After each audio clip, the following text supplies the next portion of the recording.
Mimi akaita bwana hoi yeye kabalo.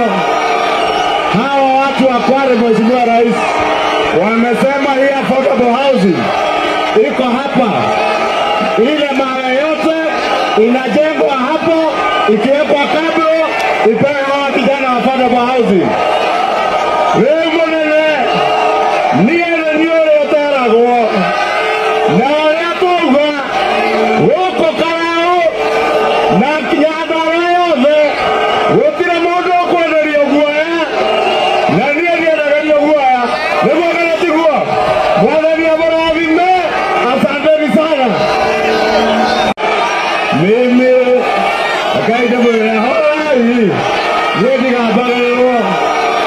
Hawa watu wa Kwale, Mheshimiwa Rais, wamesema hii affordable housing iko hapa, ile mara yote inajengwa hapo, ikiwekwa